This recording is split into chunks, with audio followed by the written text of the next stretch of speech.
Praise the lord అందరికి చిన్న prayer చేసుకుందాం. పరిశుద్ధ ప్రేమ కలిగిన తండ్రి నీకే వందనాలయ్యా. దేవా, చెప్పే నా నోటిని పరిశుద్ధపరచు, వినేవారి చెవిని పరిశుద్ధపరచమని నజరేయుడైన యేసుక్రీస్తు నామంలో అడిగి వేడుకొచ్చిన మా పరలోకపు తండ్రి, ఆమేన్. ఈ రోజు వీడియో చాలా ఇంట్రెస్టింగ్ గా ఉండబోతుంది. చాలా అంటే చాలా ఇంట్రెస్టింగ్ గా ఉండబోతుంది. అసలు ఈ వరల్డ్ లో చాలా రకాల లాంగ్వేజెస్ ఉన్నాయి. వీళ్ళు ఎంతమందికి తెలుసు? ఇన్ని రకాల లాంగ్వేజెస్ లో మనం తెలుగు చూస్ చేసుకున్నాం. అంటే మన మదర్ టంగ్ తెలుగు కదా. అలా ఎవరు క్రియేట్ చేశారు, ఎలా వచ్చాయి, అసలు ఏం జరిగింది? బైబిల్ దీనికి ఆన్సర్ చెప్తుంది. ఎస్, బైబిల్ దీనికి ఆన్సర్ చెప్తుంది.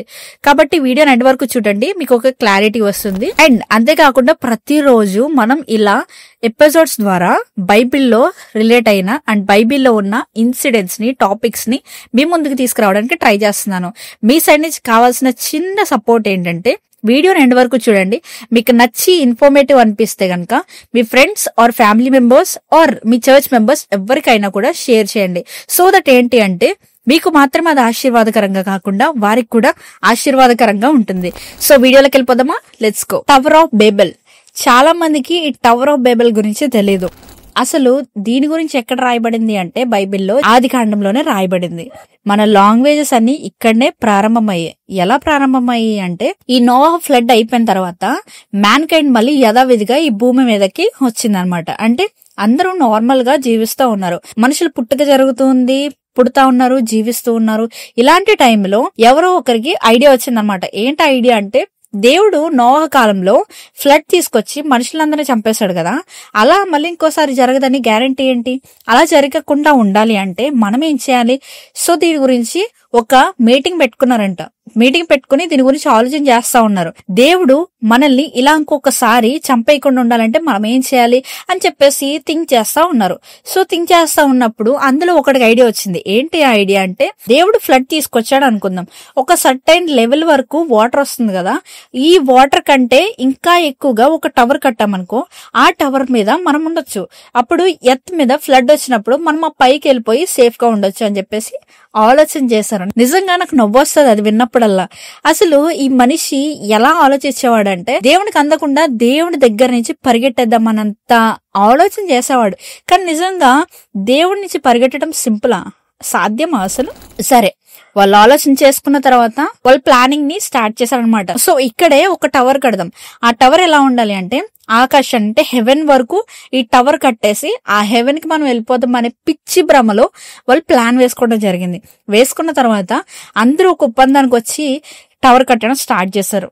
ఎస్, నిజంగానే టవర్ కట్టడం స్టార్ట్ చేశారు. That's the one of the biggest and tallest tower in the world అనమాట. సో అలా టవర్ కట్టడం స్టార్ట్ చేసిన తర్వాత వాళ్ళు ఏం మాట్లాడుకున్నారో బైబిల్లో ఏమని ఉంటుందో తెలుసా?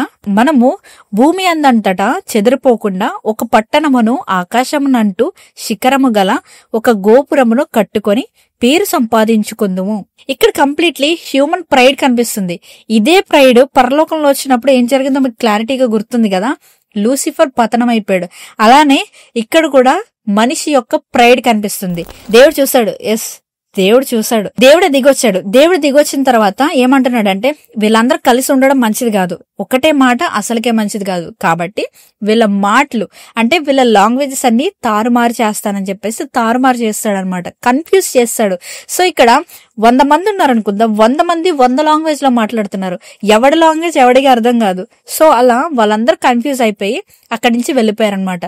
అలా ఆ ప్లేస్ కి టవర్ ఆఫ్ బాబెల్, ఆ బాబెల్ అనే వర్డ్ ఆ ఊరికి లేదా ఆ ప్లేస్ కి వచ్చింది. ఎస్, ఇక్కడి నుంచి మన లాంగ్వేజెస్ అనేవి స్టార్ట్ అయినాయి. సో ఈ వరల్డ్ చూసుకుంటే చాలా రకాల లాంగ్వేజెస్ ఉన్నాయి. ఒకటి లాంగ్వేజ్ ఒకటికి అర్థం కావాలంటే అదే లాంగ్వేజ్ ఇంకొకటికి వచ్చి ఉండాలి. సో ఇదనమాట. ఇలా మన లోకల్లో లాంగ్వేజెస్ అన్ని ఆ రోజు నుంచి స్టార్ట్ అయ్యాయి. సో ఈ వీడియో ద్వారా మీకు ఏం అర్థమైంది, నాకేం అర్థమైందని చెప్పనా? మన కోసం, మన ప్రైడ్ కోసం ఎప్పుడైతే చేస్తామో దేవుడు దానికి ఎప్పుడు అంగీకరించడం. మనం ఎప్పుడైతే నలగొట్టుకుని దేవుడి మహిమార్థమై దేవునికి ఘనత వచ్చేదానిలా మనం ఎప్పుడైతే చేస్తామో దానిలో మనకి దేవుడు తోడుగా ఉంటాడు. సో అందరికి అర్థమైంది కదా. ఈ వీడియోని ఇక్కడ వరకు చూసినందుకు చాలా థ్యాంక్ యూ. అండ్ చూసారు కాబట్టి ఒక క్వశ్చన్ అడగబోతున్నా. ఏంటి ఆ క్వశ్చన్ అంటే అసలు ఈ గోపురాన్ని అంటే ఈ టవర్ ని ఎందుకు మానవుడు కట్టాలనిపించింది? గుర్తుంటే గనక కామెంట్ సెక్షన్ లో కామెంట్ చేయండి. నెక్స్ట్ ఎపిసోడ్ లో కలుసుకుందాం.